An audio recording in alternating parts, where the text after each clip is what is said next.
the #1 referral hospital in East and Central Africa is on the verge of collapsing, and here's why. Now, for the past 1 week, Kenyatta National Hospital has been unable to feed its patients due to food shortage. In layman's terms, wagonjwa wana chakula. Mind you, kumeza dawa bila kula is equal to suicide. And if you thought that was enough, this hospital has also been highly lacking essential drugs. Saa hii ukienda Kenyatta for a diagnosis, huwezi survey on time. Why? Ati because hakuna enough lab reagents. Hizi reagents ndo zinatumika kufanya lab tests. Mind you, huwezi kuwa diagnosed kama hujapimwa. Hii inamaanisha you as a sickly taxpayer will have to wait till siku gava itaamua i-restock ndo upimwe. Swali ni, the most reliable referral hospital in the country haina do aje? Pia mi sijui rada, because according to verified statistics, this hospital generates over 40 to 60 million a day. All that revenue, but we are still owing our suppliers 2.3 billion. Suppliers waliona red flag na wakamuaniaje, sisi hatufanyi more supplies hadi mmalize hii deni yenye mko nayo. So unalipia SHA, the social health fund enye kila mtu anasema ina work. Now apparently it owes Kenyatta Hospital 5.4 billion. Hapa ndo tulianza kuchezwa. Now, earlier this year, kulikuwa na a presidential directive that all state agencies to deposit their returns to e-citizen. Basically, a simple government pay bill account. So hii account unataka kuniambia haina do ya kubaia wagonjwa dishi. Imagine your fellow Kenyan sleeping hungry in the hospital ati jugavai jampea food. The same government yenye na gift watu Christmas. Jameni, make it make sense. Wao shibe ndo mgonjwa la lenja. That statement alone has zero moral standpoint. Very soon, the hospital we carry with heritage as a country will be crippled. This threat to our health system has never been witnessed since independence. CS Health ako wapi is literally gone mute. Mind you, this is a national catastrophe that directly affects human life. I pity for the patients because they are suffering and will continue to suffer till we stop this ignorance. Hiyo sijui itakuwa lini, but hey, acha tuende Singapore. Kama huwezi afford private healthcare, you're doomed. Let me break it to you. A sick and illiterate society is the easiest to control. Repost this video so that it can reach as many Kenyans as possible. By the way, hata kwenye unaenda hakuna mtu, unashinda hapo umesimama. Wewe hata leta mtu hapa na umemtoa na huko amegongwa na gari.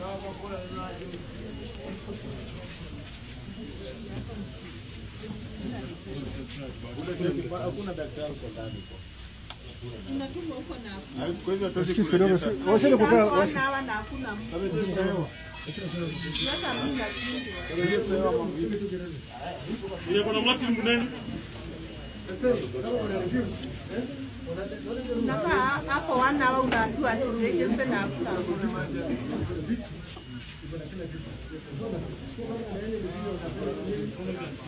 Mtu hata amegongwa kiasi.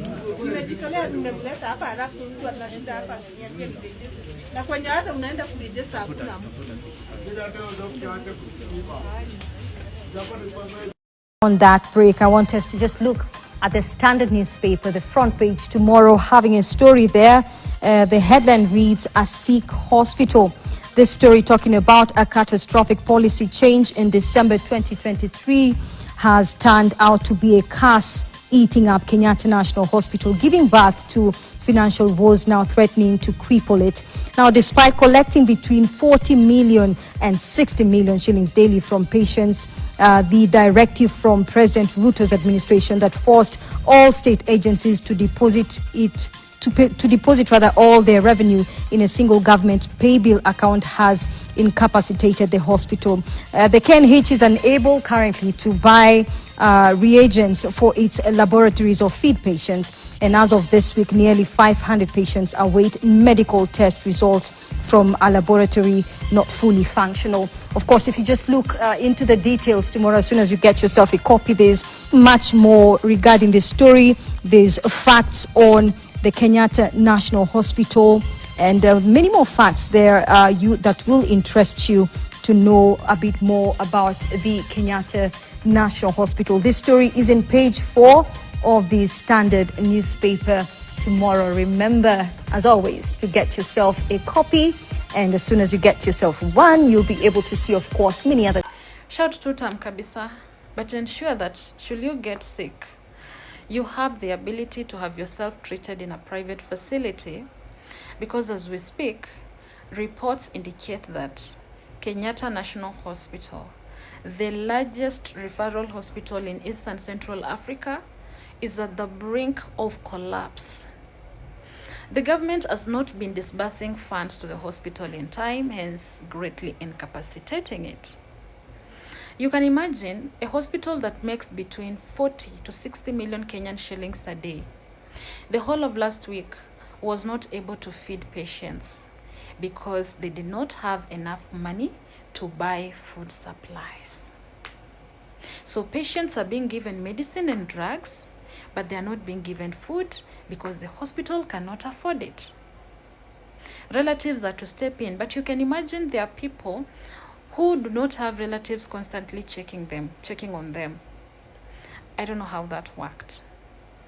The same hospital is highly lacking in essential drugs, and if you go to KNH today, you will not be able to be diagnosed because the lab reagents that are used to test blood samples are not available. Reason: suppliers have not been paid.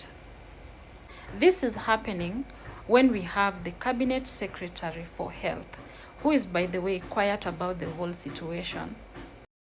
You know, sometimes you wonder what the hell is working in this government, because a few months ago, school principals were complaining that the government sent them capitation funds late, and when they received that money, it was not enough.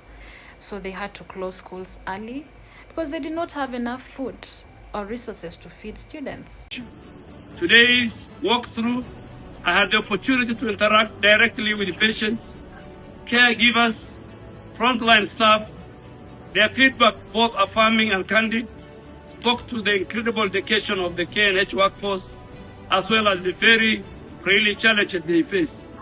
From delays in intrigue and congested wards, to inspiring professionalism under pressure, what I saw underscored both the hospital's potential and the need for continuous improvement. I want to assure you, we will act on what we have heard.